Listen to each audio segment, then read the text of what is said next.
പ്രവാസ ലോകത്തെ വാർത്തകൾ. കുടിയേറ്റം കുറയ്ക്കുന്നതിനുള്ള നടപടികളുമായി UK. സ്ഥിരതാമസം തേടുന്ന കുടിയേറ്റക്കാർക്കായി കർശനമായ നിയമങ്ങൾ വരുന്നു. നിലവിലെ നിയമങ്ങൾ പ്രകാരം 5 വർഷത്തെ UK താമസത്തിനും ജോലിക്കും ശേഷം കുടിയേറ്റക്കാർക്ക് അനിശ്ചിതകാല അവധിക്ക് അപേക്ഷിക്കാം. ചില വിഭാഗങ്ങൾക്ക് ആ കാലയളവ് 10 വർഷമായി വർദ്ധിപ്പിക്കാൻ സർക്കാർ ഇപ്പോൾ പദ്ധതിയിടുന്നു.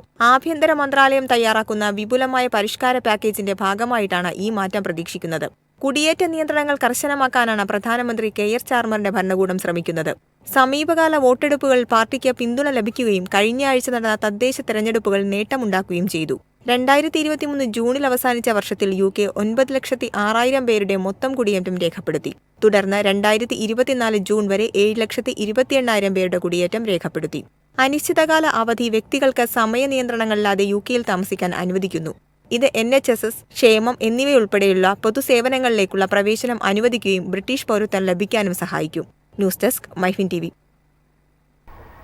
UAEയിൽ തൊഴിൽ നഷ്ട ഇൻഷുറൻസ് പദ്ധതിക്കായി വിതരണം ചെയ്തത് 18 കോടി ദിർഹം. 17,000 പേർക്ക് ആനുകൂല്യം ലഭിച്ചതായി റിപ്പോർട്ട്. 2023 ജനുവരിയിലാണ് തൊഴിൽ നഷ്ട ഇൻഷുറൻസ് പദ്ധതി ആരംഭിച്ചത്. ആദ്യ വർഷം തന്നെ 68 ലക്ഷം പേർ ചേർന്നതായി മാനവശേഷി സ്വദേശിവൽക്കരണ മന്ത്രി ഡോക്ടർ അബ്ദുൾ റഹ്മാൻ അൽ അവർ പറഞ്ഞു. ജോലി നഷ്ടപ്പെട്ടാൽ 3 മാസം വരെ ഇൻഷുറൻസ് പരിരക്ഷ നൽകുന്നതാണ് തൊഴിൽ നഷ്ട ഇൻഷുറൻസ് പദ്ധതി. അടിസ്ഥാന ശമ്പളത്തിന്റെ 60% തുക നഷ്ടപരിഹാരമായി ലഭിക്കും.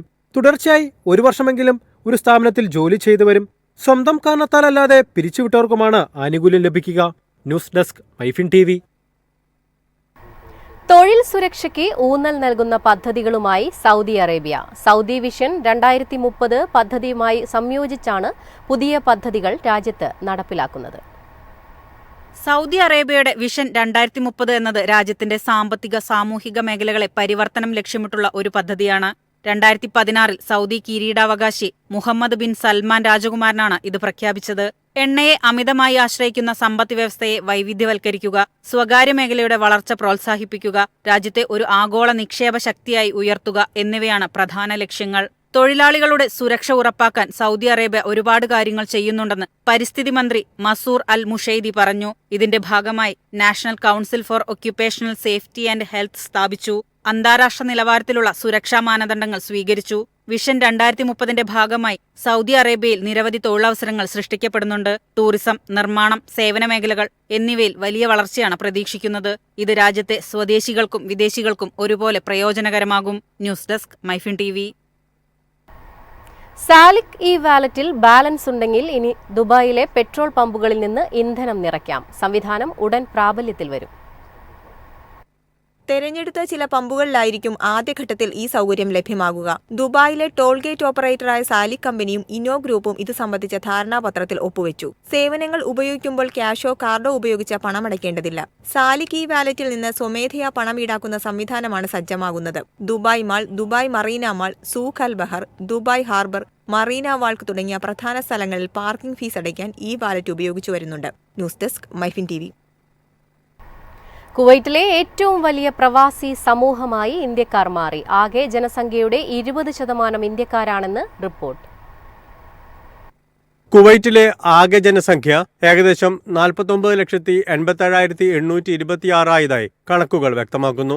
ഇതിൽ 15,67,983 പേർ കുവൈറ്റി പൗരന്മാരും 34,19,843 പേർ മറ്റു രാജ്യങ്ങളിൽ നിന്നുള്ളവരുമാണ്. ഇത് മൊത്തം ജനസംഖ്യയുടെ യഥാക്രമം 31%, 69%. പബ്ലിക് അതോറിറ്റി ഫോർ സിവിൽ ഇൻഫർമേഷനാണ് കണക്കുകൾ പുറത്തുവിട്ടത്. കുവൈറ്റിലെ സ്ത്രീകളുടെ എണ്ണം 7,94,923 ഉയർന്നു. ഇത് കുവൈറ്റിലെ പുരുഷന്മാരുടെ എണ്ണമായ 7,73,060 കൂടുതലാണ്. കുവൈറ്റിലെ സ്ത്രീകളുടെ എണ്ണത്തിൽ 51% വർധനവുണ്ടായപ്പോൾ പുരുഷന്മാരുടെ വർധന 49% മാത്രമാണ്. കുവൈറ്റിലെ ഏറ്റവും കൂടുതൽ ആളുകളുള്ള ദേശീയ വിഭാഗങ്ങളുടെ പട്ടികയിൽ 1ാം സ്ഥാനത്ത് ഇന്ത്യൻ സമൂഹമാണ്. ഇത് ആകെ പ്രവാസികളുടെ 29%, മൊത്തം ജനസംഖ്യയുടെ 20%. ഈജിപ്ഷ്യൻ സമൂഹമാണ് തൊട്ടുപിന്നിൽ. News desk MyFin TV.